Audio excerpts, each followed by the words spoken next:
Hello and welcome back to my channel. आज का हमारा लेसन है the last lesson, class 12th। Book है फ्लेमिंगो, और फ्लेमिंगो जो सबसे पहला लेसन है उसका नाम है द लास्ट लेसन। तो चलिए स्टार्ट करते हैं द लास्ट लेसन। ये जो लेसन है ये लिखा है अल्फोंस डॉडेट ने। अल्फोंस डॉडेट जो है वो एक फ्रेंच नॉवेलिस्ट थे और शॉर्ट स्टोरी राइटर थे। जो ये लास्ट लेसन है ये सेट है उन दिनों में जब फ्रांस और पर्शिया का वार चल रहा था, Franco Prussian war 1870 to 1871। Persia जो है, पर्शिया का नाम आपने शायद अब तो नहीं सुना होगा। पर्शिया अब नहीं है कंट्री, लेकिन पहले जो है पर्शिया नाम की एक कंट्री थी जिसमें पोलैंड, जर्मनी और कुछ ऑस्ट्रिया का भी पार्ट्स था, लेकिन बाद में जो है वो अलग अलग पार्ट्स में डिवाइड हो गई, जर्मनी, पोलैंड और ऑस्ट्रिया। तो पहले ये पर्शिया थी और पर्शिया और फ्रांस के बीच में जो है एक वार चल रहा था जिसमें कि पर्शिया ने फ्रांस पर कब्जा कर लिया था। तो यही जो है स्टोरी उस वक्त का टाइम हमें बताती है जब पर्शिया ने फ्रांस पर कब्जा कर लिया था। फ्रांस के जो डिस्ट्रिक्ट थे एल्सैक और लोरेन, उसमें जो है पर्शियन के हाथों में वो चले गए थे। तो उसके बाद जो स्कूल्स लाइफ थी उस पर क्या इफ़ेक्ट पड़ा था वो हमें इस लेसन में देखने को मिलेगा। ये जो लेसन है ये इसमें जो आई स्टार्टेड फॉर स्कूल, ये एक बच्चे के पॉइंट ऑफ व्यू से लिखा गया है जिसका नाम है फ्रेंस। फ्रेंस एक बच्चा है जो कि फ्रेंच लैंग्वेज सीख रहा है, हालांकि उसका कोई इंटरेस्ट नहीं है फ्रेंच लैंग्वेज सीखने में, और उसी के पॉइंट ऑफ व्यू से ये सब बताया गया है। तो चलिए स्टार्ट करते हैं। I started for school very late that morning. उस सुबह मैं स्कूल के लिए बहुत लेट चला था। And was in great dread of A scolding, और मुझे डर भी था कि मुझे डांट पड़ेगी, स्पेशली बिकॉज क्योंकि एम हैमेल हेड सेड ने कहा था डैट की ही वुड क्वेश्चन अस, कि वो हमसे प्रश्न करेंगे ऑन पार्टिसिपल्स पर। तो जो ये एम हैमेल है ये उनके टीचर है जो उनको फ्रेंच लैंग्वेज पढ़ाते हैं, और जो हमारा मतलब जो ये इस कहानी का एक तरह से नैरेटर है वो फ्रेंच है, एक छोटा बच्चा। तो फ्रेंच जो है वो स्कूल जाने के लिए डर रहा था क्योंकि फ्रेंच लैंग्वेज सीखने में उसका बिल्कुल भी इंटरेस्ट नहीं था और वो लर्न भी नहीं करता था। तो इसीलिए वो कह रहा है कि मुझे लेट भी हो गया आज स्कूल जाने में, और मुझे डर भी है कि शायद मुझे डांट पड़ने वाली है क्योंकि एम हैमेल जो है उनसे क्वेश्चंस करने वाले हैं पार्टिसिपल्स पर। And I did not know the first word about them, और मुझे तो उनका पहला शब्द भी नहीं पता, यानी कि मुझे पार्टिसिपल्स के बारे में कुछ भी नहीं पता है। फॉर अ मोमेंट, एक क्षण के लिए आई थॉट, मैंने सोचा, ऑफ रनिंग अवे, कि मैं भाग जाऊँ, and spending the day out of doors, और अपना जो दिन है वो घर के बाहर बिता दूँ। तो एक क्षण के लिए जो है फ्रेंड्स ने सोचा कि क्यों ना ऐसा करूँ कि मैं स्कूल ही ना जाऊँ और मैं बाहर ही घूमता रहूँ, मैं भाग जाऊँ यहाँ से। It was so warm so bright, जो दिन था वो बहुत ही वार्म था, गर्म था और बहुत ही ब्राइट था, मतलब बहुत ही अच्छा जो है वो दिन था। The birds were chirping at the edge of the woods, जंगल के किनारे जो है वो चिड़िया चहचहा रही थी। And in the open field, और खाली खेत में, बैक ऑफ द सामिल, सामिल के पीछे वाले, द पर्शियन सोल्जर्स, जो पर्शिया के सोल्जर्स थे, वर ड्रिलिंग, वो अभ्यास कर रहे थे। तो क्योंकि फ्रांस के जो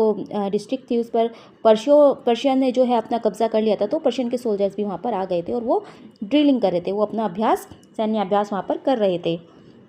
it was all much more tempting, ये सब बहुत लुभावना था। टेम्पटिंग होता है लुभावना। That the rule of for participles के नियम याद करने के अपेक्षा, यानी कि मैं पार्टिसिपल्स के नियम याद करूँ उसकी अपेक्षा, तो ये सब लुभावना था, मुझे ये सब अच्छा लग रहा था, और मुझे लग रहा था कि क्यों ना मैं यहीं पर रह जाऊँ, मैं ये सब भी देखूँ और मैं स्कूल ना जाऊँ। It was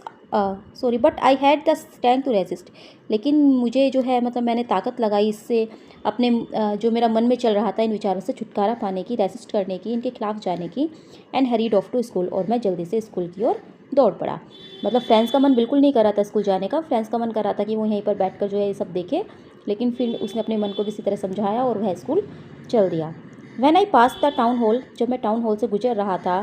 there was a crowd in front of the bulletin board, तो बुलेटिन बोर्ड के सामने बहुत भीड़ जमा थी।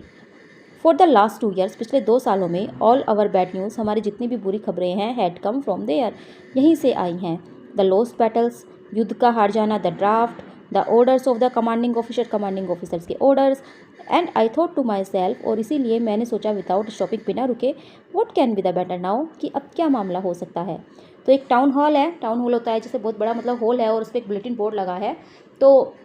जो भी मतलब लोगों को सूचना या चेतावनी देनी होती थी तो वो उस बोर्ड पर लिख दिया जाता था। तो जैसे हम मतलब फ्रांस से है जो वो युद्ध हार रहा था तो उसके बारे में, और जो ऑर्डर्स आते थे कमांडिंग ऑफिसर्स के, वो सब बुलेटिन बोर्ड पर लिखे जाते थे। तो आज भी बुलेटिन बोर्ड पर कुछ लिखा हुआ है और वहाँ पर भीड़ भी बहुत जमा है। तो फ्रेंच सोच रहा है कि अब क्या लिखा होगा, और वो रुका नहीं, वो अपने स्कूल के लिए जा रहा है क्योंकि उसे देर हो रही है। तो वो बस अपने मन में सोच रहा है कि पता नहीं अब क्या मैटर होगा।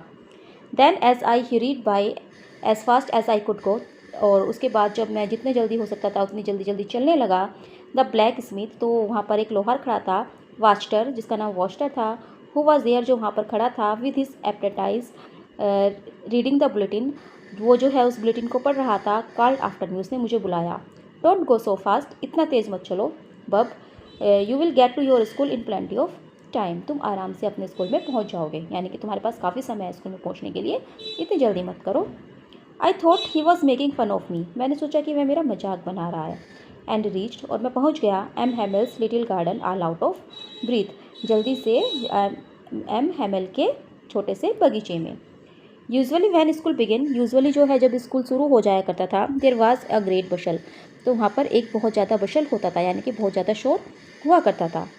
Which could be heard out in the street, जो कि बाहर गली में भी सुना जाता था। मतलब स्कूल में क्या होता है, बच्चे शोर करते हैं तो बहुत ज़्यादा शोर हुआ करता था, और जो जिसकी आवाज़ बाहर गली तक आती थी। The opening and closing of desk, और वो कौन कौन से शोर होते थे कि डेस्क को इधर उधर खिसकाने की।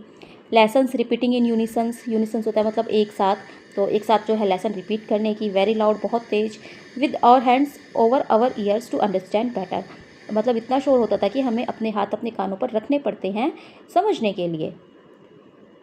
एंड द टीचर्स, और टीचर्स का ग्रेट रूलर, जो उसके हाथ में रूलर्स होता है, जो छड़ी होती है, rapping on the table, table पर रैप करते हुए, यानी कि टेबल पर टप टप टैप टैप वो करते हैं उसको छड़ी से, तो उस सब की आवाज़ें जो है बाहर आया करती थी। बट नाउ, लेकिन इट वॉज आल्सो स्टिल, आज बहुत ही जो है शांत था। I had counted on the commotions to get to my desk without being seen, but of course the day everything had to be as quiet as Sunday morning. तो मतलब friends क्या करता था कि अगर वो लेट हो जाता था तो वो चुपचाप से जाकर अपने डेस्क पर बैठ जाया करता, क्योंकि शोर इतना होता था कि किसी को पता ही नहीं चलता था उसके आने का, उसकी आवाज़ का। लेकिन आज क्या है, आज तो जैसे संडे की सुबह होती है ना, क्योंकि संडे को स्कूल बंद होते हैं तो वहाँ बिल्कुल शांति होती है, तो उसी तरह की शांति आज वहाँ पर थी। थ्रू द विंडो आई सा माई क्लासमेट्स, खिड़की से मैंने अपने क्लासमेट्स की तरफ देखा। ऑलरेडी इन देयर प्लेसेस, वो अपनी जगह पर बैठे हुए थे। एंड एम हैमेल, और M Hamel walking up and down with his terrible iron ruler under his arm, और एम हैमेल क्या करते, वॉक कर रहे थे अप एंड डाउन, ऊपर से नीचे, या मतलब इधर उधर क्लास में जो है वॉक कर रहे थे विद हिज टेरिबल, टेरिबल मतलब डरावना, आयरन रूलर लोहे की जो छड़ी थी उनके पास, अंडर हिज आर्म अपने हाथ में दबाए हुए, अपनी भुजा में जो है अपने मतलब जैसे कंधे के बीच में लगा लेते हैं, तो उसको लगाए हुए वो इधर से उधर वॉक कर रहे थे। I had to open the door, मुझे दरवाज़ा खोलना पड़ा, and go in before everybody, और सबके सामने मुझे जाना पड़ा। यू कैन इमेजिन, आप कल्पना कर सकते हो, हाउ आई ब्लस्ट, कि मुझे कितनी शर्म आई, and how frightened I was, और मैं कितना डरा हुआ था। तो फ्रेंड्स को जो है जब दरवाज़ा खोला फ्रेंड्स ने, क्योंकि बिल्कुल शांति थी तो सबने फ्रेंड्स को देख लिया, तो उस वक्त जो है उसे शर्म भी महसूस हुई और वो बहुत डर भी गया था। बट नथिंग हैपेंड, लेकिन कुछ भी नहीं हुआ। एम हैमल सामी, एम हैमल ने मुझे देखा, एंड सैड, और बोले वेरी काइंडली, बहुत ही काइंडली, बहुत ही अच्छे तरीके से, go to your place quickly, अपनी जगह पर जाओ जल्दी से। लिटिल फ्रेंड्स, छोटे friends, we were beginning without you, हम तो तुम्हारे बगैर ही शुरू करने वाले थे, यानी कि हम तो अपना लेसन स्टार्ट करने ही वाले थे।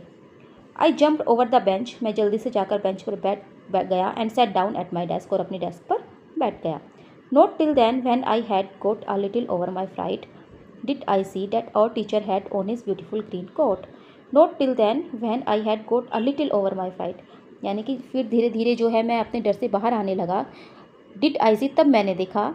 डैट की आवर टीचर के हमारे जो अध्यापक है, हैड ऑन पहने हुए हैं हिज ब्यूटीफुल ग्रीन कोट, अपना सुंदर सा हरे वाला कोट। उससे पहले तो फ्रेंड्स डरा हुआ था तो फ्रेंड्स ने कुछ नोटिस ही नहीं किया, लेकिन जब फ्रेंड्स जाकर अपनी डेस्क पर बैठ जाता है और वो थोड़ा मतलब अपने डर से बाहर आता है, क्योंकि उसको डर था कि एम हैमल उसको डांटेंगे,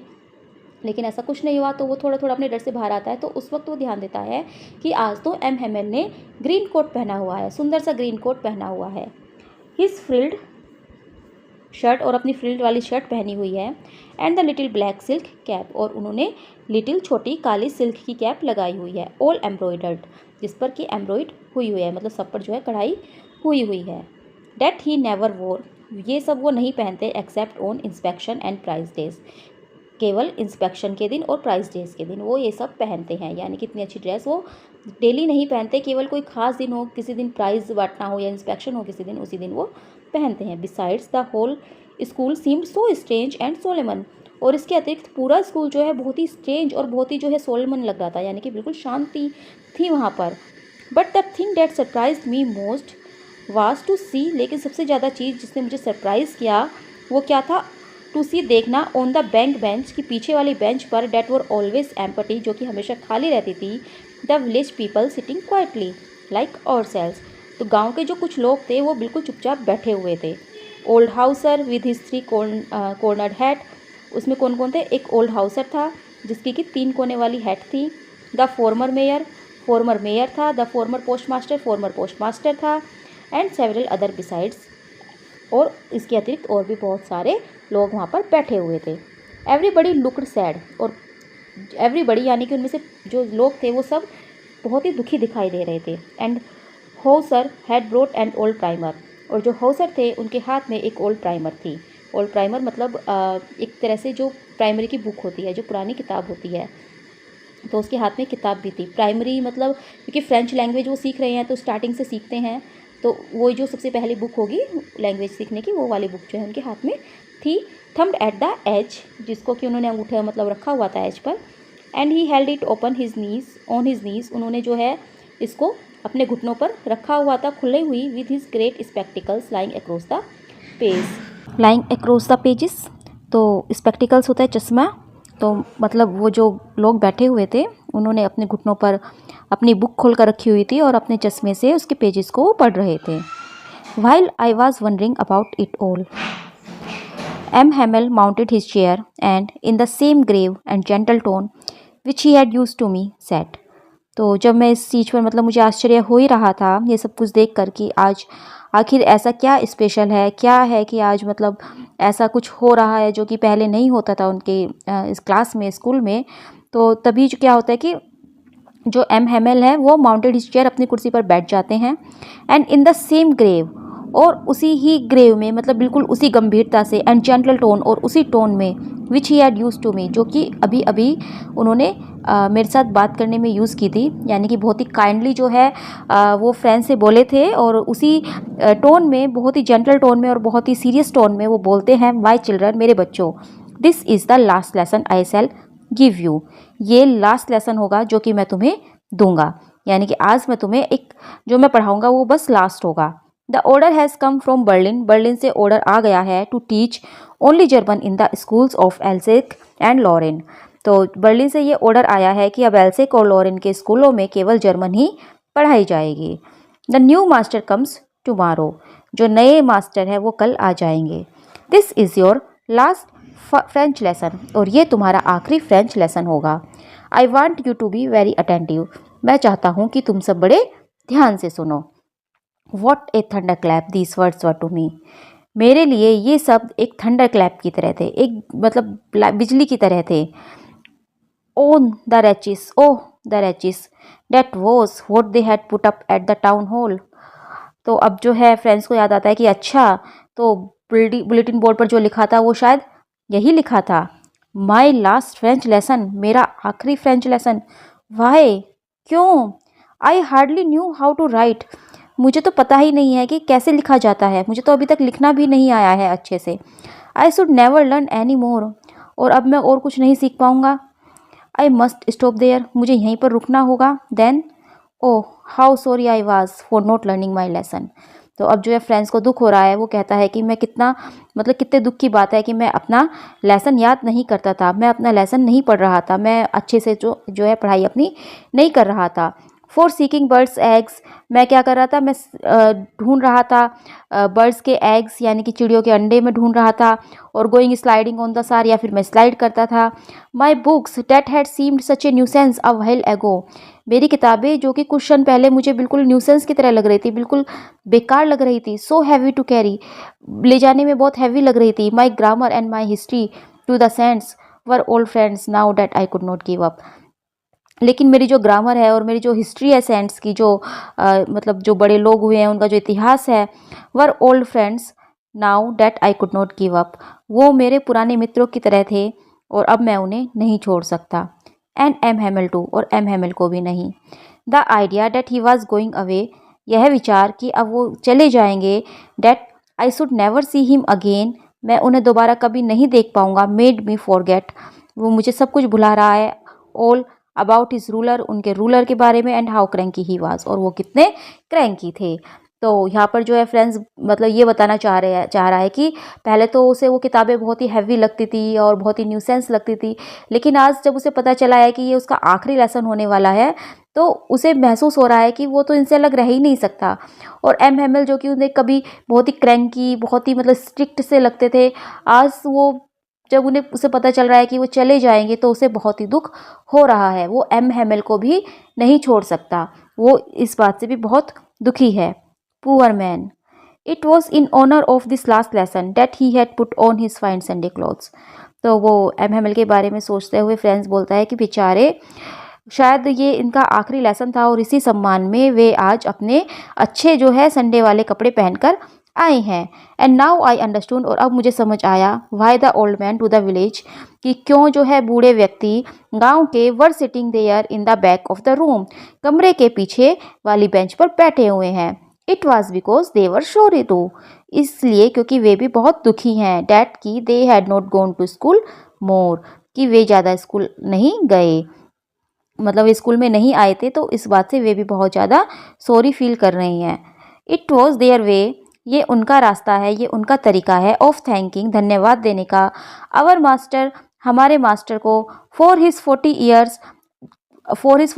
ऑफ फेथफुल सर्विस, उनकी 40 साल की बहुत ही फेथफुल सेवा के लिए, and of showing their respect, और वो अपना रेस्पेक्ट दिखा रहे हैं, फॉर द कंट्री, देश के लिए, डेट वॉज देयर्स नो मोर, जो कि अब शायद उनकी नहीं रही, यानी कि वह कंट्री, वह देश जो कि अब उनका नहीं रहा, उसके प्रति वो सम्मान दिखा रहे हैं। और एम हैमिल जिसने कि अपने 40 साल इस सेवा में दे दिए, तो यहाँ पर हमें पता चलता है कि जो एम हैमिल है वो 40 साल से फ्रेंच पढ़ा रहे हैं, तो उनके लिए जो है वो सम्मान देने के लिए यहाँ पर ये जो है ओल्ड मैन सब आए हैं। While I was thinking all of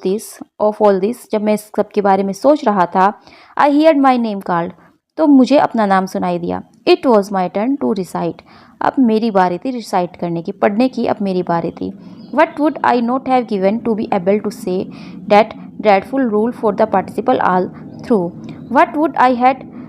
I not have given to be able, यानी कि मैंने अपनी पूरी ताकत लगा दी, ऐसा कुछ नहीं था जो मैं नहीं दे सकता था, टू से बोलने के लिए, डेट ड्रेडफुल रूल, वो नियम, फॉर द पार्टिसिपल के ऑल थ्रू, यानी कि मैंने वेरी लाउड एंड क्लियर, बहुत तेज़ी से और बहुत ही clear, and without one mistake, और बिना किसी गलती के, यानी कि मैंने पूरी कोशिश की कि मैं जो हूँ पार्टिसिपल्स के रूल बिना किसी गलती के बहुत ही लाउड और बहुत ही क्लियर बोल सकूँ, मैंने अपना सब कुछ झोंक दिया। बट किंतु I got mixed up on the first word and stood there, लेकिन मैंने तो पहले ही शब्द को मिक्स कर दिया और मैं वहाँ पर खड़ा रहा, holding on to my desk, अपने डेस्क को पकड़े हुए, माई हार्ट बीटिंग, मेरा हार्ट जो है वो बीट कर रहा था, जोर से धड़क रहा था, and not daring to look up, और ऊपर देखने का भी साहस नहीं कर पा रहा था। तो फ्रेंड्स ने बहुत कोशिश की कि वो जो है सही सही सुना पाए, लेकिन क्योंकि फ्रेंड्स ने कुछ याद तो किया ही नहीं था, उसे तो एक शब्द भी नहीं आता था, तो वो पहले ही शब्द में, पहली लाइन में वो उसने गलत बोल दी, और अब वो बहुत ज़्यादा शर्मिंदा भी है और बहुत ज़्यादा डरा हुआ भी है। आई हियर्ड, मैंने सुना, एम हैमिल से टू मी, एम हैमिल ने मुझसे कहा, आई वॉन्ट स्कॉल्ड यू, मैं तुम्हें नहीं डांटूंगा, little friends, you must feel bad enough, तुम बहुत बुरा फील कर रहे हो, see how it is, every day we have said to ourselves, देखा ऐसे ही होता है, एवरी डे रोजाना, we have said to ourselves, हम अपने आप से कहते हैं, वाह, I have plenty of time, अरे मेरे पास तो बहुत टाइम है, I will learn it tomorrow, मैं तो उसे कल सीख लूँगा, एंड नाउ, और अब, you see where we have come out, देखो अब हम कहाँ आ गए हैं, all that is the great trouble with Alsace, she puts off learning till tomorrow, that is the great trouble, यही तो परेशानी है विद एल्सेक, एल्सेक के साथ, she puts off learning tomorrow till tomorrow, कि वह कल के ऊपर अपनी लर्निंग छोड़ देती है। तो यहाँ पर एल्सेक से मतलब यहाँ के लोगों से है, कि यहाँ के लोगों के साथ ये तो दिक्कत है कि वो सोचते हैं कि हम कल कर लेंगे ये काम। Now those fellows out there will have the right to say to you how is it, you pretend to be Frenchman and yet you can neither speak nor write your own language. अब देखो, those follows out there, जो बाहर ये साथी खड़े हैं, will have the right, उनके पास अधिकार है, टू से टू यू, तुम्हें कहने का, हाउ इज इट, कैसे, you pretend to be Frenchman, तुम फ्रेंचमैन बनते हो, तुम अपने आप को फ्रेंचमैन कहते हो, and yet you can neither speak, और ना तो तुम बोल सकते हो, नो राइट, ना लिख सकते हो, योर ओन लैंग्वेज, अपनी खुद की भाषा। तो बाहर जो फैलो खड़े हैं वो मतलब जो पर्शिया से आए थे। तो यहाँ पर एम हेमेल कह रहे हैं कि देखो, अब ये जो पर्शियन जो बाहर खड़े हैं ये तो यही बोलेंगे ना कि देखो तुम तो फ्रेंचमैन बनते हो, लेकिन अपनी ही लैंग्वेज ना तुम लिख सकते हो ना बोल सकते हो। And but you are not the worst, poor little French, we have all a great deal to reproach ourselves with, लेकिन तुम बुरे नहीं हो बेचारे poor little French, we have all a great deal to reproach ourselves with, हमारी भी जो है मतलब हमारे पास भी वी हैव ऑल, हम सब हमारे पास है एक great deal to reproach ourselves with, हम अपने आप को री अप्रोच कर सकें। Your parents were not anxious enough to have you learn, तुम्हारे जो माता पिता थे वो भी एनेक्सियस नहीं थे, मतलब जागरूक नहीं थे, enough to have you learn, कि वो तुम्हें सिखा सकें, तुम्हारे माता पिता भी तुम्हारे सीखने के प्रति जागरूक नहीं थे। They prefer to put you to work on a farm और एट द मिल्स, वो प्रीफेयर करते थे कि तुम काम करो किसी फार्म में या मिल में, so as to have a little more money, ताकि वे और ज़्यादा पैसे कमा सके। एंड आई, और मैं, I have been to blame also, मुझे भी ब्लेम मिलना चाहिए, मैं खुद को भी ब्लेम देता हूँ। Have I not often sent you to water my flowers instead of learning, क्या मैं प्राय तुम्हें अपने पौधों में पानी डालने के लिए नहीं भेज देता था इंस्टीड ऑफ लर्निंग, पढ़ने के बजाय। योर्स लेसन, तुम्हारे लेसन्स, यानी कि जब तुम पढ़ने बैठते थे या तुम्हारे जो लेसन्स पढ़ने का टाइम था, तो मैं उस टाइम आप तुम्हें क्या करता था, अपने फूलों में अपने पौधों में पानी डालने के लिए भेज दिया करता था। And when I wanted to go fishing, और कभी कभी जब मैं फिशिंग के लिए जाना चाहता था, did I not just give U A holiday, क्या मैंने तुम्हें हॉलीडे नहीं दिया, कभी कभी मेरा मन हुआ कि चलो आज मैं नहीं पढ़ाता हूँ, आज फिशिंग के लिए जाता हूँ, तो मैं छुट्टी कर देता था। Then from one thing to another, और इसी तरह एक चीज़ से दूसरी चीज़, M Hamel went on to talk of the French language, M Hamel जो है फ्रेंच लैंग्वेज के बारे में करते गए, यानी कि इस तरह से जो है एम हेमेल अपनी बातों को रखते गए फ्रेंच लैंग्वेज के बारे में, सेइंग दैट कि it was the most beautiful language in the world, कि ये संसार की सबसे सुंदर लैंग्वेज है, सबसे अच्छी लैंग्वेज है। द क्लियरेस्ट, बिल्कुल क्लियरेस्ट, द मोस्ट लॉजिकल, सबसे ज़्यादा लॉजिकल, सबसे ज़्यादा तर्कपूर्ण, that we must guard it among us, कि हमें इसे अपने बीच में गार्ड करना है, सुरक्षित रखना है, एंड नेवर फॉरगेट इट, और इसे कभी नहीं भूलना है। बिकॉज, क्योंकि व्हेन ए पीपल आर एनसेल्ड, अगर किसी पीपल को, किसी भी इंसान को एनस्लेव्ड बना लिया जाता है, यानी कि उसको दास बना लिया जाता है, as long as they hold fast to their language, अगर उन्हें अपनी लैंग्वेजेस पता है, it is as if they had the key to their prison, तो इसका मतलब उनके पास उसके जेल की चाबी है। तो यानी कि अगर किसी भी इंसान को कैद कर लिया जाता है, उसको एनस्लेव बना लिया जाता है, और अगर उसको अपनी लैंग्वेज आती है, तो इसका मतलब उसके पास उस जेल की चाबी है। Then he open a grammar, फिर उसने जो है उन्होंने एक ग्रामर की बुक खोली, and read us our lesson, और हमारे लेसन को पढ़ा। I was amazed to see, मैं बहुत ही आश्चर्यचकित था यह देखकर, how well I understood it, कि मैंने कितने अच्छे से इसे समझ लिया। ऑल ही सेड, जो कि उन्होंने बताया, सीम्ड सो ईजी, बहुत ही ईजी लग रहा था, so easy, I think too, मुझे लग रहा था कि ये तो बहुत ईजी है, that I have never listen so carefully, और मैं ये भी सोच रहा था कि मैंने इसे पहले कभी इतने ध्यान से क्यों नहीं सुना। And that he had never explained everything with so much patience, और उन्होंने भी कभी इतने ज़्यादा पेशेंस से, इतने ज़्यादा धैर्य से इस लेसन को एक्सप्लेन नहीं किया। It seemed almost as if the poor man wanted to give us, ऐसा लग रहा था मानो कि वो जो बेचारे व्यक्ति थे, यानी कि जो एम हेमेल थे, वो देना चाहते थे, to give us all he knew, जितना भी वह जानते थे, बिफोर गोइंग अवे, जाने से पहले। यानी कि आज वो इस तरह से पढ़ा रहे थे, इतने पेशेंस से वो हमें पढ़ा रहे थे कि हमें ऐसा लग रहा था कि जितना भी वो जानते हैं वो सब हमें दे देना चाहते हैं जाने से पहले। And to put it all into our heads at one stroke, और वो केवल एक ही स्ट्रोक में इन सब चीज़ों को हमारे मस्तिष्क में रख देना चाहते हैं। क्योंकि जब इंसान के पास टाइम कम होता है तो उसे लगता है कि मैं जितना ज़्यादा हो सके उतना ज़्यादा जो है मैं कर जाऊँ। तो यही एम हेमेल को लग रहा था, क्योंकि उन्हें कल से नहीं पढ़ाना था, तो उनको ऐसा लग रहा था कि मैं जितना ज़्यादा हो सके मैं उनको पढ़ा दूँ। आफ्टर द ग्रामर, ग्रामर के बाद we had a lesson in writing, हमने राइटिंग में एक लेसन किया। That day M Hamel had new copies for us, और उस दिन एम हेमल हमारे लिए न्यू कॉपीज़ भी लाए थे। Written in a beautiful round hand, जो कि बहुत ही सुंदर हाथों से लिखी गई थी। फ्रांस एल्सेक, फ्रांस एल्सेक, यानी कि उस पर बहुत ही सुंदर जो है लिखा गया था कि France Alsace, France Alsace. They looked like little flags floating everywhere in the school room, और वो ऐसे लग रही थी मानो छोटे छोटे जो झंडे हैं वो स्कूल रूम में हर जगह फैले हुए हो। Hung from the rod at the top of our desk, जो कि किसी रोड से पकड़े हुए हमारे डेस्क के ऊपर, यानी कि सब जो है उनकी सबकी डेस्क पर वो कॉपियाँ रख दी थी, तो ऐसा लग रहा था कि मानो सबकी डेस्क पर झंडे लगे हुए हों।